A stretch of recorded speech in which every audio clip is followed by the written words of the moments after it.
Hey, welcome to So Awkward. I'm Jester. And I'm Don. We just saw Rogue One. This is the 8th Star Wars movie, theatrically. Oh, God. Do you know what's significant about this one? No. This is the first one that isn't a part of a trilogy. This is a standalone Star Wars movie. Kinda.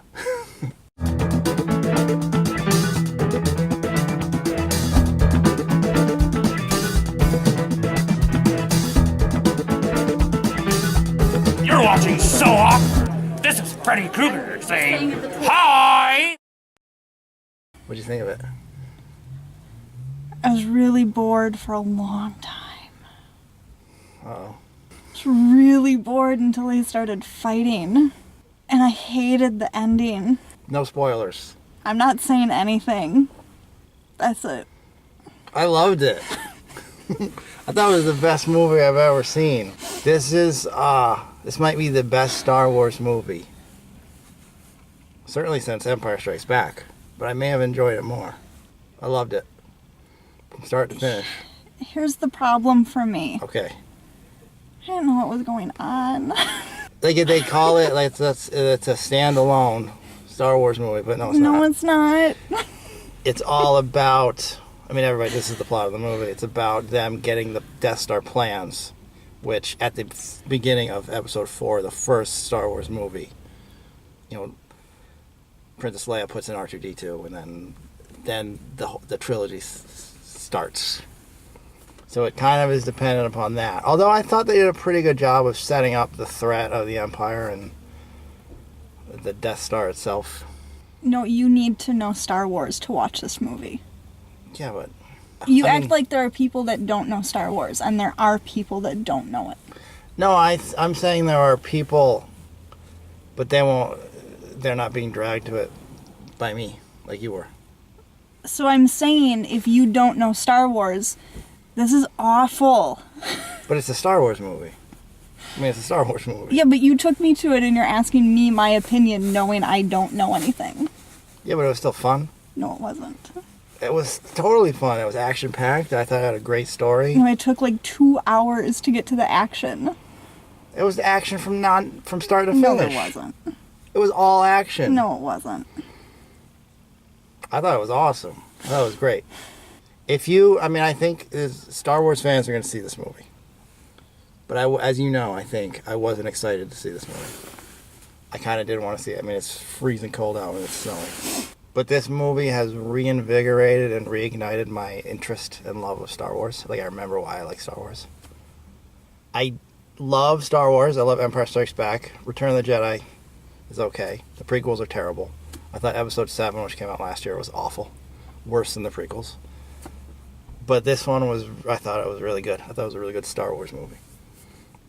Yeah, I'm not saying it's going to convert anybody or make new fans.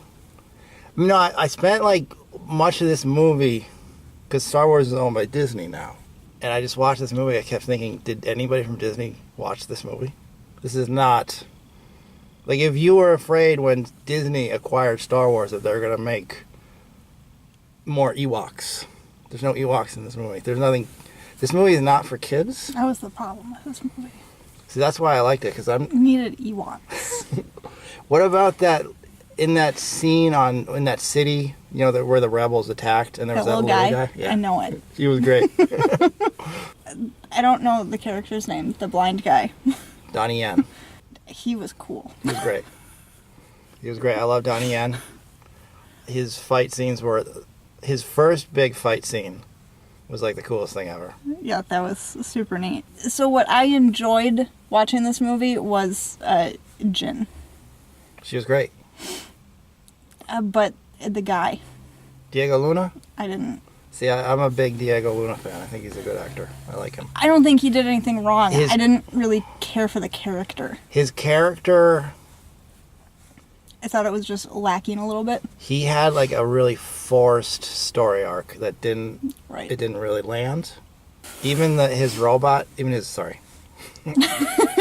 Can't say that. Whoa, be careful. Even his droid had more of a story arc. Do you know who did the voice of the droid? No. It was Alan Tudyk. Was it really? Yeah.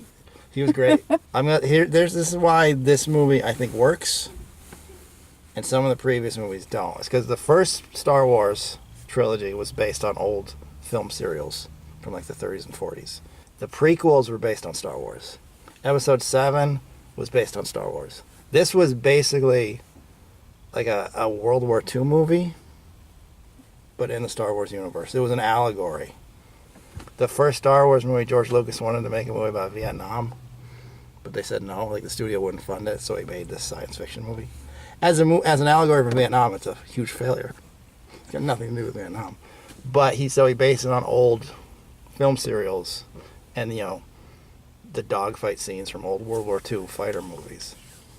And this was kind of like, the Guns of the Navarone or something, or Platoon. And that's why I thought it worked, because it wasn't just, oh, let's do Star Wars. Like, I don't think anywhere from Disney watched any of the footage. They were just like, oh, let this guy make this weird, violent, graphic movie. Darth Vader's back, and he's a badass. The prequel trilogy, they spent the whole trilogy trying to make Darth Vader into a weak, lame character. But he has some pretty good scenes in this movie. He does some bad Jedi stuff. Anyway, I give it a thumbs up. I loved it.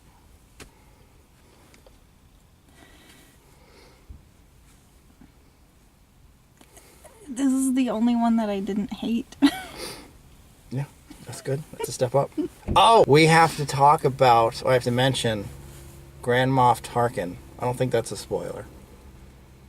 He was played by Peter Cushing in the first Star Wars movie, which came out in 1977. He's dead. He's been dead forever.